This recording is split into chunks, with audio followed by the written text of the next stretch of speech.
So it's natural that they may refer you to some other departments. But first, don't give up. And sometimes if it's illegal or inappropriate, governments definitely has the power to take actions. But there are cases where there's nothing illegal going on, and it's outside the government's capability to do some actions. But bringing in the media always helps, because if you raise it to the public level, and a lot of people will read newspapers or even better, see the news, and it helps. Also, some NGOs have got these programs monitoring eco-vandalism cases like WWF. So you can also approach us. Sometimes we can help, sometimes we don't. But even if we do some individual cases, but if you build up the pattern and say, wow, this is outrageous, all these things, all these inappropriate things happening, but government cannot do anything about it. On rare occasions, you might be able to force government to change their policy or regulations, but they just need sustained efforts. Anyone else? Yep, the lady at the back, please. Hi. Thank you very much for all the speakers for their presentations. My question is for all of you, actually. I think it's fantastic the extent, the sort of different programs there are to engage the public and students in nature conservation. And you've all had different sort of activities in doing that. And I wonder what you would think you need to do in order to scale up the impact of each of your programs. And is, for example, is media one of these ways? Is there some way we can speed up and scale up what you're doing?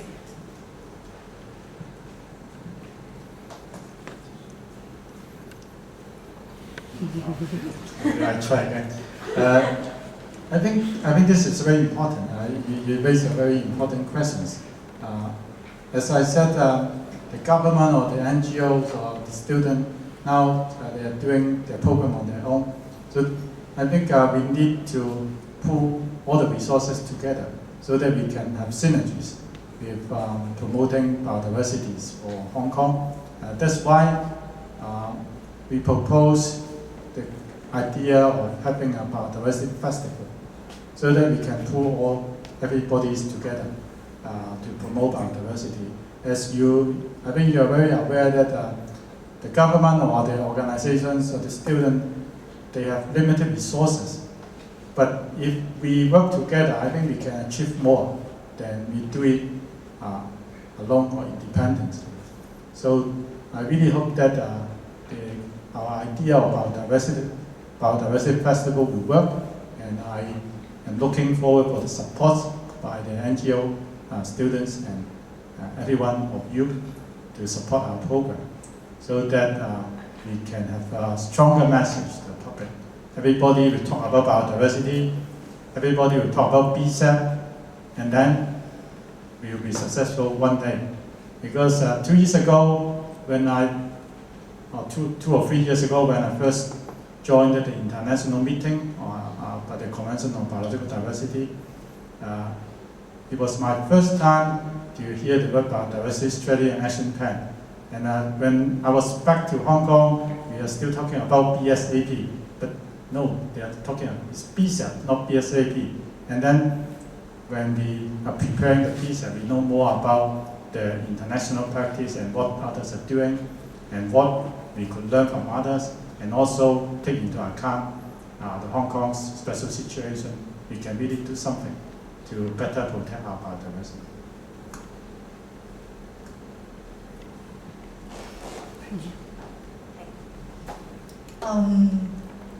To us, biodiversity or BSAP is one of the environmental issues. It's just like other environmental issues. If you want the impact to be scaled up or to spread to more people, you have to input a lot of efforts. In a short time, you need to have lots of work done. And now, as Tony said, we need some innovative ideas, particularly it's like doing advertising company. We need to have new ideas, new techniques, or using lots of social medias, something like this to promote or create an awareness or issue among the public. And I guess many organizations, even school students, will know that social media and media reports are having really important impact on a lot of people. So other than putting the efforts among governments and NGOs, in fact, we need some really innovative ideas to attract people to put their attention on this issue, because there are lots of distractions or other issues they're concerned about, not just biodiversity. It's just one of the issues in the society. But how can we attract people's attention to this issue? And we all know that public awareness is important to promote or put an issue successful. The point is, we still need to think about how are the effective ways, and those ways have greater impact than other ways. We do a lot of traditional works like seminars, eco tours, leaflets, something like this. But I wouldn't say it's not useful, but comparing to some social media impacts, is not as great as those new technologies. Any more questions before we close it? Chillian will be the last one. My name is Raymond, I'm from IVI Consultants. Actually, I have a question for the AFCD. You mentioned there are 3 working groups, that's correct, eh? And there were 12 focus groups, is that correct? And they also generated 12 reports at the end. About 400 specific proposals. Do you have a little bit a breakdown where those proposals can be put in, like in the 3 working groups? Because you have a terrestrial working group and for the marine, and one for the education. So can you give me a little bit idea from where those proposals were most were in? For example, in the terrestrial or in the marine? You're correct. The 12 focus groups in total proposed more than 400 brought to specific proposed actions for the consideration of the 3 working groups. And the 3 working groups have consolidated the recommendations and submit the consolidated recommendation for the consideration of the steering committee. And actually, each focus group work on specific tasks. And the 3 working group each propose about one third of the 400 specific recommendations.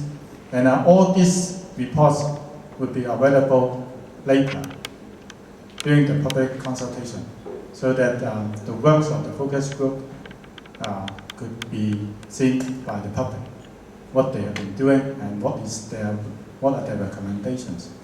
So you'll be able to make reference to those reports later during the public consultation.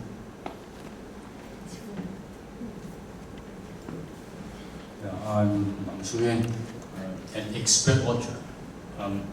I have to commend colleagues in the AFCD for what they have done in the past 2 years. Although NGOs would like to criticize, but actually a lot of individuals would like to criticize AFCD, but actually we have to realize that AFCD started from a very weak position, because no one in the government knows what biodiversity is, and they don't understand why it is important. But I realized that in order to make this move forward, to give you a stronger position, we have to actually give AFCD a lot of criticism. We have to create a lot of criticisms for AFCD so that government realizes that they have to do something more. So my question is, can you stand this current of criticisms? Because I work in the government, so I know how it works. You have to be criticized before you get the resource. So are you prepared? I think nowadays, if you want to be a civil servant, you need to withstand criticism. And this is very normal. And I agree with CY that if the government, the senior management of the government, if you have no problem, then no problem. No money. Yeah, no money. But you still need to do the work. Actually, you will notice that the government is already cutting the budget across the government. That doesn't mean that without resources, we are not going to do the work. We are going to do the work, but if we have limited resources, it's more difficult for us to do the work. And I'm sure, other than CY, I'm sure that every one of you will know that AFCD's colleagues are committed to protect our biodiversity. We try our best to do what we can. Having said that, we would very much like to see that if we can develop the BSAP and then seek the support of the community and also the government, that more resources could be provided for us to better conserve our biodiversity. If you compare with other cities or other governments, you compare the budgets used for protecting the nature, for protecting biodiversity, we are not doing very badly, but of course, if we get more resources, more support, then we can do more. Other than some recommendations which touch on legislation or policy change, which is outside the purview of AFCD, because we are working department, we need the resources to better our job. But I would say that the most important is we get the support from the community, from every one of you to support our work. Criticism is okay. It is a form of support, right? Yeah. Criticism is really okay because actually complaints or criticism, I wouldn't call it criticism, the comments or views can improve our works. And sometimes we may not realize what is actually happening on some issues. If you can give us the views, the evidence, and what we can do better, then we might be able to change, to improve ourselves. Just like I have to admit I didn't realize Sony's has done quite a lot, although it got the biodiversity recognized. And I will say that your work's recognized. So I hope that with Sony's introduction tonight, I hope that we can also develop further collaboration on this with the students and with you, so that we can do better. Every one of us can contribute to the conservation of our biodiversity. Tonight we have heard about advice or suggestions or the work that have been done by the governments and NGOs and also students. But I would like to address one thing that is very important. Protecting the biodiversity is not only their job, it's everyone's job. So I hope when you leave this room, you can remember one term, which is BSAP. Okay? May I now invite you all to thank our speakers of tonight's seminar, and also we thank Maritime Research for organizing